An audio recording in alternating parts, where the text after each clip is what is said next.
Malik Nabers doesn't count because he's a rookie. We don't know what he is yet, right? Y'all hate Daniel Jones. Most of y'all watching this video right now hate Daniel Jones. So how many defensive players will you name before you name an offensive player?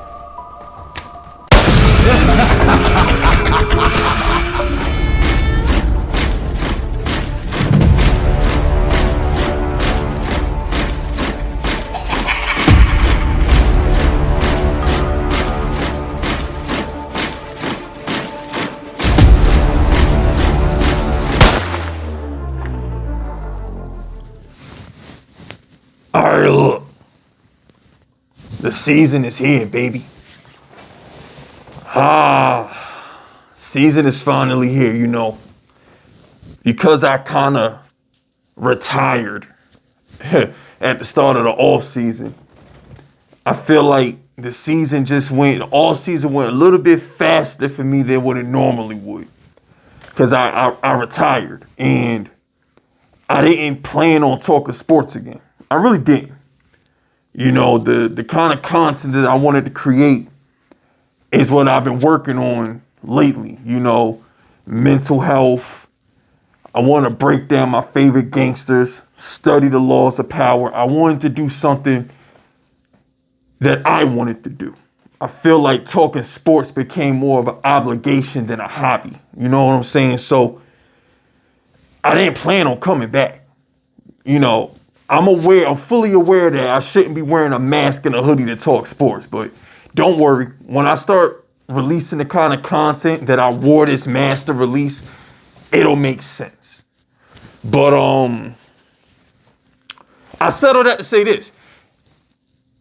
I don't feel like the off season was long. I feel like it was like that because I didn't cover the off season. I dipped in February and ain't come back till a day before the draft. So it was like, I didn't have an off season. You know, normally when I cover the off season, it's like, man, waiting on free agency. Damn, I'm waiting on the draft. I ain't had that problem this year. So it's like, my off season went by kind of fast. But it still feels good to know that we're 6 days from Sunday. 6 days from tapping that ass, bending the Minnesota Vikings over and stroking them long dick style. You know what I'm saying? We're going to give them that. We're going to give them the type of dick they should pay us for. We're going to put Minnesota to sleep. They're going to be snoring when we done stroking that ass out on Sunday. But going into the season, there's 5 storylines that I want everybody to pay attention to. Number 1, we're going to start with the obvious, okay? And no, the obvious is not Malik Nabers. The obvious storyline that every Giants fan needs to pay attention to is the defense.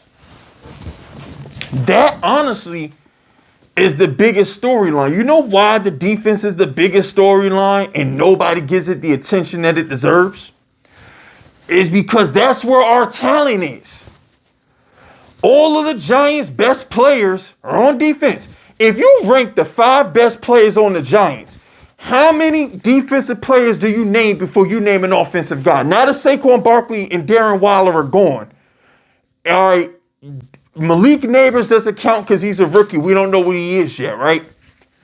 Y'all hate Daniel Jones. Most of y'all watching this video right now hate Daniel Jones. So how many defensive players will you name before you name an offensive player? So it's like, other than Andrew Thomas, out of our 5 best players, name one on offense. Dexter Lawrence, Brian Burns, Bobby Akurike, Kayvon Thibodeau. Those are 4, and then Andrew Thomas. Am I lying? Am I lying, Giants fans? If you rank the 5 best players on the Giants, okay, I'm going to put my Daniel Jones biases aside, and I'm not going to count Malik Nabers because he's a rookie.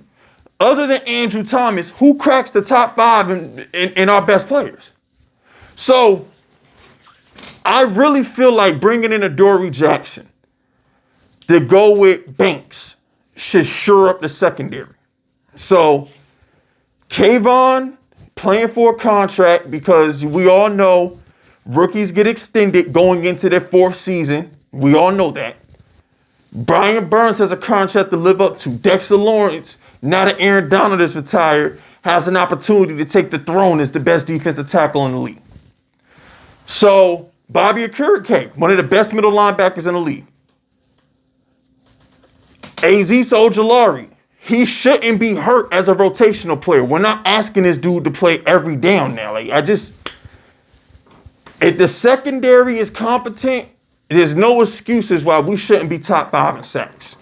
The Giants legit should be about top 5 in sacks. So my biggest storyline actually is the defense because that's where the best players are.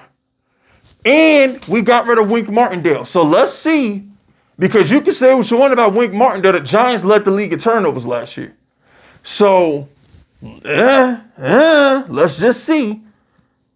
That's my thing. How does this defense look? How does the defense look? That's the number one storyline. Number 2 is Malik Nabers. Okay, now we get to number 1, Malik. Can he be Odell 2.0? Can he be Justin Jefferson? Can he be Jamar Chase? Can he be that?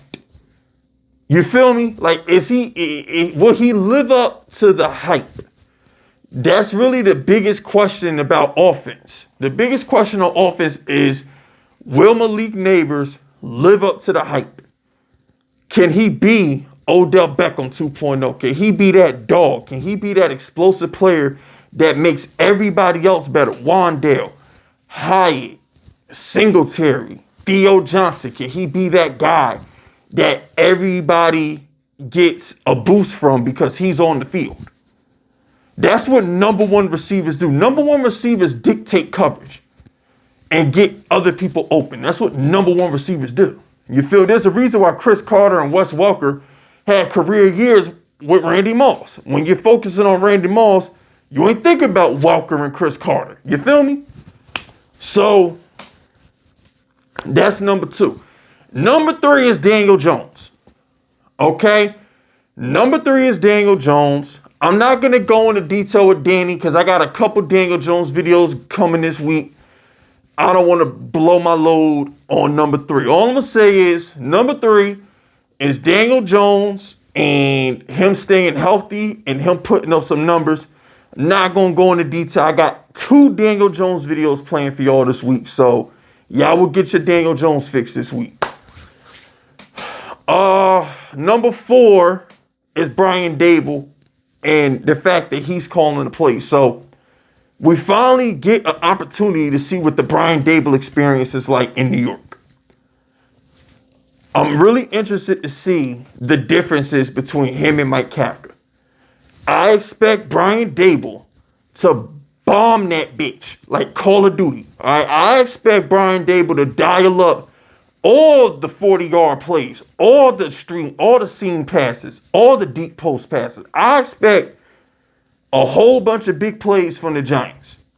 We got Wandale, you got Nabers, you got freaking Hyatt, and whenever you want to punish me, you could put in Darius Slayton. We got too many burners on the team not to be throwing the ball down deep. Remember a couple years ago, PFF said Daniel Jones is the best deep thrower in the league? We need that guy in Brian Daboll's offense.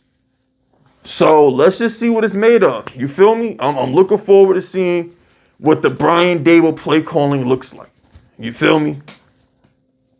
Number 5, Devin Singletary. All right. Devin Singletary is number 5, just off the simple fact that we lost Saquon. And no, I'm not bringing up the offensive line. The only reason why I'm not bringing up the offensive line is because how good it looks in the preseason. I really feel like we signed Runyon, we got Van Roten, we got Illuminor. We just look, we have a professional offensive line this year. So I'm not saying, our offensive line is going to be great. But if it holds up like it held up in the preseason, we should be fine. As long as we have a normal offensive line, we should be okay. I know the offensive line is not going to be great. It's not going to be the Cowboys. It's not going to be the Lions, or you know what I'm saying? It ain't going to be nothing like that. But as long as it's league average, we'll be fine. So I'm not worried about the offensive line because it should be a league average offensive line. It just should be. You feel me? Singletary is number 5 just off the simple fact that Saquon isn't here. And everybody seems to forget that he played with Brian Daboll. He played for Brian Daboll. So he's going to fit into this offense like a glove. Let's say Saquon stays healthy, runs for 1,200 yards, catches for like 300 or 400 yards, and has like 10 touchdowns, right? Let's just say Saquon stays healthy, has an amazing season, whatever, right? You don't think we can get like 800 yards, 6 touchdowns, to like 300 or 400 yards in the air from Singletary? Is that out the realm of possibility that we get like 800-900 yards for Singletary, 6 or 7 rushing touchdowns, and like 300 yards in the air? Is that out the realm of possibility? I really don't think the drop-off is going to be that bad. Especially for a team that wants to pass the ball. We don't want to run the ball. Brian Daboll don't want to run the ball. He wants to throw the ball. So we don't need a running back to get 1,200 yards because we don't plan on running the ball enough to give a running back 1,200 yards.